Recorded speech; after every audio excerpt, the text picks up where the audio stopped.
Hi, this is Jim Cranston from 7 Every Minute and 7everyminute.com, the podcast or website by, for, and about baby boomers. Thanks for joining me tonight. And tonight we're going to go over remembering to have faith in yourself and faith in life in general. So let's get started. But first, of course, we have the regular reminder that, where did it go? There it is. I'm not a medical professional, and I'll be talking about things that I personally find useful and helpful. If you find yourself feeling truly hopeless or depressed, please seek professional medical help or just dial 911. And now online is there's a three-digit quick dial number 988, or you can dial the old number 800-273-8255, and that'll get you connected with somebody just to talk things out and talk things over. Like I say, or just dial 911. Good to know for yourself or for a friend. So moving on tonight, in my true form, I kind of started this presentation many hours ago, actually, and then got sidetracked on related concepts. And so things kind of got a little jumbled towards the end. So you can see some kind of thoughts being formed as we're talking. But the theme for tonight is having faith in yourself. And really, we could probably generalize that to having faith in life in general. And so, as we often said, that doesn't mean life will always go the way that you want, but it's kind of a mindset that allows you to see opportunities when they arise. Right? There's an old saying, good luck comes to those who recognize the opportunities around them. And every day we're faced with choices of what to do, how to live our life, the next moment, the next week, for the rest of our lives. And the same is true for everyone around us. So why do some people move ahead while other people stay in place or even seem to fall behind? Often it's because those who advance are willing to follow their hearts towards their goals despite the risks. Another saying is, success is sometimes just being too stubborn to see the obstacles or the obvious. A friend of mine who did very well with her online business laughs about how she only spent 7 years on becoming an overnight success. And so we see people and things seem to go well for them quickly. But what we don't see is all the work that happened behind the scenes. She told me what kept her and her husband going. They truly believed in what they were doing.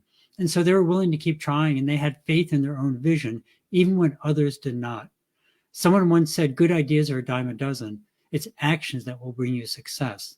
So besides having faith in what you're doing, you also must be willing to act on your own ideas. Another way to say that is you have to be involved. You have to be involved in life. You have to be involved in doing what you really want to see happen. So you may have loads of ideas of things to do with the grandkids or to help a charity or whatever, but unless you actually act and do those things, they're just thoughts and they'll quietly disappear into the mist with no change in life, no change of anyone around you.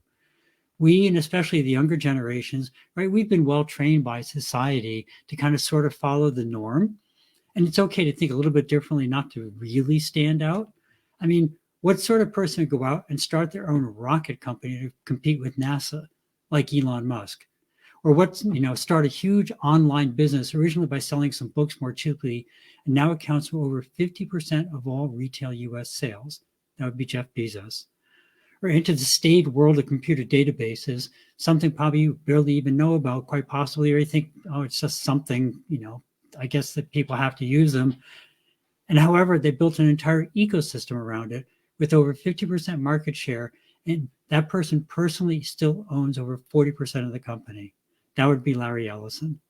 And none of these people were afraid to stand out, to trust their instincts, and to ignore their critics. And it's not just in wealth. People who have founded charities, started movements, even started governments and countries. They had the courage to have faith in themselves. So the next time you have a good idea, if it's consistent with your real dreams, please consider making it into a good action to start creating the world that you want to live in. You don't have to start a country to make huge sweeping changes in the world around you. It could be as simple as teaching a child the alphabet or helping a young mother learn how to cook. But if it matters to you, it will matter to other people as well. And you can change the world, or maybe even change yourself. Wait, did I get that backwards? Isn't it easier to change yourself rather than change the world? Not really. The hardest thing to change is ourselves, and it gets no easier as we get older. But if we can change ourselves by living the life that we really want, then changing the world becomes easy, because people will look at you and they'll want to live a life like you're living. That's it for the evening. Thanks for stopping by. Stay healthy, care for others, but remember to care for yourself so you can always be at your very best. And of course, Remember, please, the people in Ukraine. The war in Ukraine is still raging. It's actually probably worse than ever. It's just these, as you watch me before, you'll know ukr7.com. It's just a page of links to ways you can make donations. The humanitarian donations, the more proactive donations. Things over there are still just horrible. It's a war of attrition at this point. Remember, one of the best ways to care for yourself is to care for others. So if you can and you're able, please check it out at ukr7.com. And if somebody says something, boy, I wish I could do something, point them to that page. There's no affiliation to me per se. I get no sort of anything from it other than knowing that people are helping the people in Ukraine. So ukr7.com. If you can, pass it along and see what you can do to help those people out. It's really pretty significant, and they really need our help. So as always, be true to yourself, live the life aligned with your true goals and feelings. Thanks for stopping by. If you found something interesting or useful, please pass it along. If not, please drop me a comment as what you'd like to hear. Have a great week. Thanks for visiting. Remember, hit the like button here or on YouTube, on Facebook, if you like what you see. And if not, drop me a comment.